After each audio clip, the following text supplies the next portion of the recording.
Insurance اور تکافل میں کیا فرق ہے؟ انشورنس ناجائز اور تکافل جائز، اس میں اصل فرق کیا ہے؟ براہ کرم تفصیل سے سمجھا دیں محمد اعظم صاحب وہاڑی سے۔ جناب بنیادی طور پہ ایک فرق ہے جس کو تکافل والے 3 فرق سے بیان کرتے ہیں کہ 3 فرق ہیں، لیکن ان 3 فروق کا حاصل ایک ہی ہے۔ وہ حاصل یہ ہے کہ انشورنس جو روایتی انشورنس ہے اس میں کمپنی انشورر ہوتی ہے اور آپ انشورڈ ہوتے ہیں۔ کمپنی کہہ رہی ہوتی ہے ہمیں اتنے پیسے دو، آپ کو یہ حادثہ ہو گیا تو اس کی ہم اتنے پیسے آپ کو دے کے یا جتنا حادثے کی تلافی ہوتی ہے ہم وہ کریں گے۔ تو دونوں طرف سے ایک ناجائز ایگریمنٹ ہوتا ہے، حادثے کی شرط کے ساتھ پیسوں کو مشروط کر دیا جاتا ہے۔ تو اگر حادثہ نہ ہو تو جو کمپنی ہے اس کے شرکا فائدہ اٹھاتے ہیں، اگر حادثے زیادہ ہونا شروع ہو جائیں تو اس کے شرکا کو نقصان ہوتا ہے۔ جبکہ تکافل میں جو پول ہے نا، وقف پول، جو لوگوں نے ایک وقف کیا ہے کہ ہم ایک پول قائم کر رہے ہیں، اس میں ہم پیسے وقف کر دیں گے للہ فی اللہ، اس وقف پول سے لوگوں کی تلافی ہوگی۔ تو یہاں وقف کا جو فنڈ قائم کیا گیا ہے وہ فنڈ انشورر ہے اور جو لوگ جنہوں نے پیسے وقف کیے ہیں وہ انشورڈ ہیں۔ تو یہ بڑا فرق ہے کہ یہاں ایک گویا یوں سمجھیں کہ شخص قانونی ہے، ادارہ ہے، جبکہ انشورنس کمپنی میں لوگ ہیں، 2 لوگوں کا آپس میں ایگریمنٹ ہو رہا ہے۔ اور یہاں پر کیا ہو رہا ہے کہ لوگوں کا ایگریمنٹ نہیں ہو رہا، لوگوں کا لوگوں کے ساتھ نہیں ہو رہا، لوگوں کا ایک وقف پول کے ساتھ ایگریمنٹ ہو رہا ہے۔ تو اس لیے دونوں میں فرق ہے، دونوں ایک جیسے نہیں ہیں۔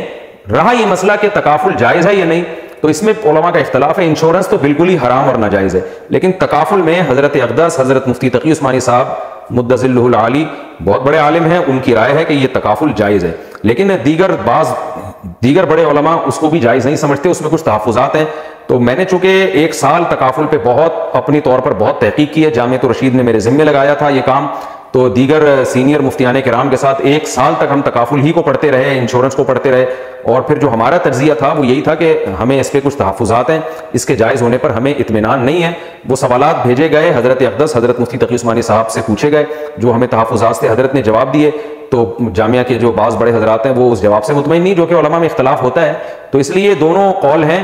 ایک عامی آدمی اب کیا کرے؟ عامی آدمی کے لیے یہی ہے کہ وہ جس عالم کی بات پر اعتماد ہو اس پر عمل کرے، جیسے کہ اختلافی مسائل میں ہوتا ہے۔ تو چونکہ ہمیں اس پر ابھی تک پورے طور پر اطمینان نہیں ہے اور کچھ تحفظات ہیں، اس لیے میں تو اس کے فی الحال ناجائز ہونے کا ہی فتویٰ دیتا ہوں، کیونکہ جو اب تک ہم نے جتنا گھس کے اس کو پڑھا ہے ہمیں سمجھ میں نہیں آ رہا۔ لیکن بہرحال ایک عامی آدمی اگر دارالعلوم کورنگی والوں کی رائے پر عمل کرتا ہے تو وہ بھی اہل حق ہے۔ تو اختلافی مسئلے میں شدت کی اجازت نہیں ہے، خاص طور پر اتنے بڑے علماء جب ایک طرف ہوتے ہیں، تو احتیاط یہی ہے کہ نہ کریں تکافل۔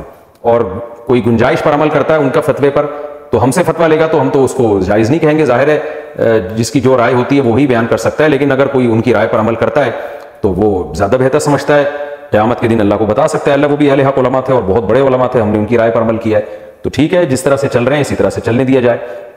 تو میں بھی ایک اپنی رائے بیان کر دیتا ہوں، باقی کسی کو کان سے پکڑ کے کھینچتا نہیں ہوں، زبردستی ہٹانے کی کوشش نہیں کرتا، کیونکہ عامی آدمی کے لیے ایک معتبر عالم کا فتویٰ ہی دلیل ہوتی ہے، وہ اس سے زیادہ اس میں تحقیق کر نہیں سکتا۔ جب بڑے بڑے علماء نے تحقیق کی اور ان کی رائے میں اتفاق نہیں ہوا تو ایک عامی آدمی کے لیے پھر یہی ہے کہ یا تو وہ احتیاط پر عمل کرے یا وہ گنجائش پر عمل کرے، احتیاط پر عمل کرنا زیادہ بہتر ہے۔